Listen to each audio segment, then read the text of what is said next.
Well, apparently we don't have enough criminals, terrorists and rapists here in Europe. We do have quite a few, but unfortunately it's not enough for our politicians' liking. So we're having to import them wholesale from the Muslim third world, which, being what it is, has plenty to spare.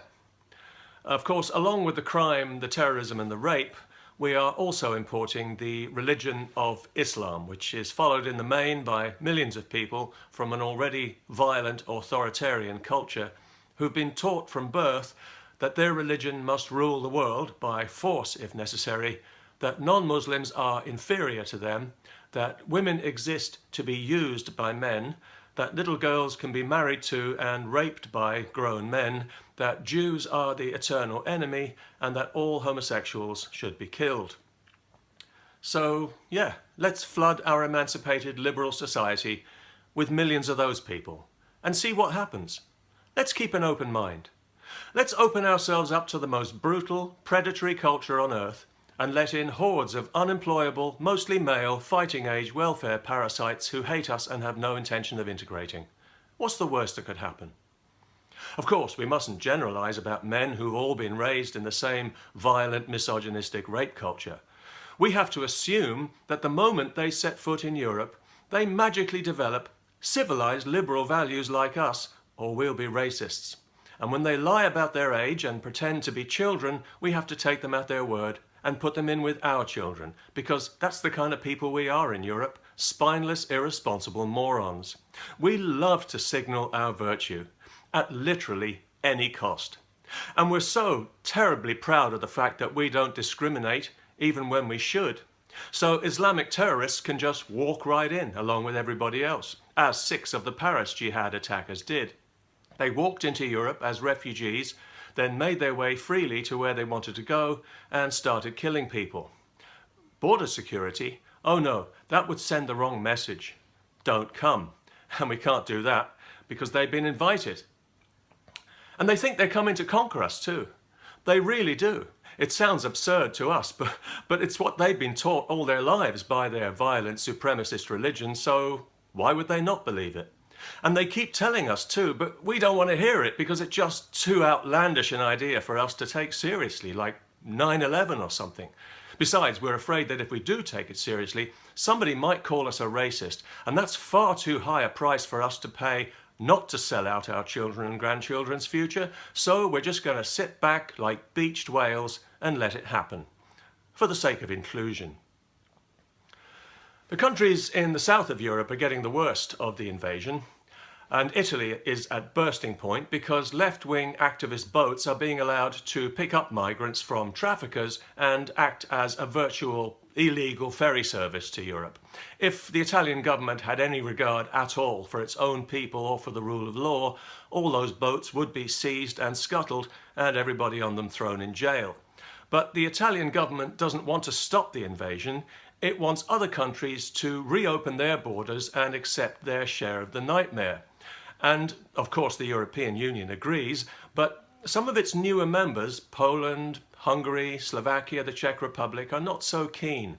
It seems they don't want their societies flooded with criminals, terrorists and rapists, and they're seriously embarrassing everyone else with their unfashionable common sense.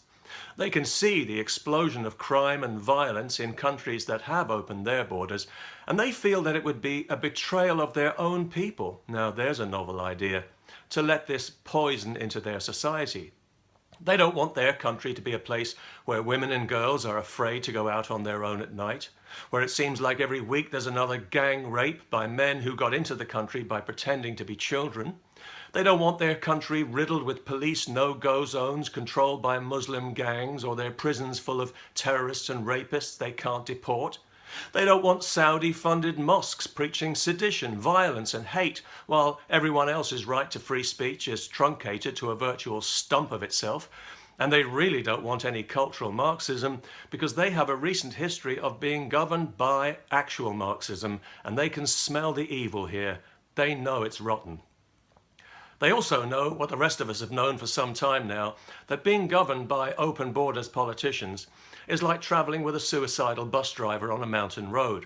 It's obvious now that if we don't get somebody else at the wheel, and soon, we are all going over a cliff.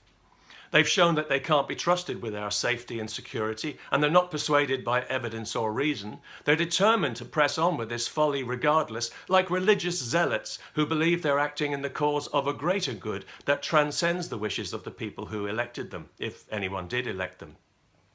They know very well that this invasion is making Europe more dangerous, especially for women, and less civilized, but they think it's a price worth paying, as long as somebody else pays it. So, if your child is murdered by an Islamic terrorist, or if your daughter is raped by an illegal migrant, they'll murmur their regrets, but privately they'll consider it collateral damage. The important thing, the progressive thing, is to merge the two cultures, the civilized one and the barbarous one. Of course, they know that civilized people will instinctively reject barbarism. Therefore, civilized people need to be re-educated to believe that barbarism is as valid as civilization and worthy of equal respect, or you'll be a criminal, which is pretty much where we are now. You see, politicians don't like having the ugly truth pointed out to them when they're trying so hard to ignore it, because it shows them up for the unprincipled invertebrates they are. So here in Europe, they've simply made the truth illegal because they can. We don't have a First Amendment here, so free speech means whatever they say it means, and that means we don't have free speech at all. It seems we got rid of the Iron Curtain only to replace it with an iron lid. Because several European countries have now prosecuted their own citizens as criminals for expressing the wrong opinion about the mass illegal Muslim invasion that's being forced upon us. Earlier this year, a man in Austria was sentenced to 5 months in prison for expressing the opinion that Islam is at war with the West, when it's painfully clear to everyone that Islam is very much at war with the West. Only a fool or a judge could deny it. Islam is our sworn enemy, and that's not me saying that, it's Islam saying it. Read the Quran and see for yourself. It's a virtual declaration of war against the rest of humanity. There's no ambiguity about it. It's all about slaying and subduing the infidel. There's no love thy neighbor, no golden rule, no seek the kingdom of heaven within. It's all about conquering and killing unbelievers, waging war against the world, and shoving Islam down everyone's throat.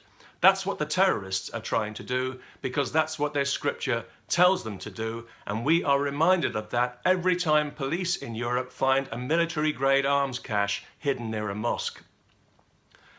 You know, I get emails from India telling me that they've had to put up with this for hundreds of years, and that we have no idea what trouble we're storing up for ourselves if we let this thing grow. Islam despises everything that we are supposed to stand for. Democracy, free speech, civil rights. It would abolish them all given half a chance. The places on this earth where Islam dominates are black holes of ignorance and cruelty. It stamps out freedom wherever it gets the upper hand, and non-Muslims are always persecuted because that is what the religion demands. As an ideology, it's so absurd and inhuman, it would fall apart if it wasn't held together by the threat of violence. So it's no surprise that it gives its followers a mandate to conquer humanity by force. It has nothing else to offer. The only reason it hasn't conquered us in the West is because we are stronger. If Islam was stronger, we would all be Muslims now or dead. And we have no excuse for not knowing that, and no excuse for not acting upon it.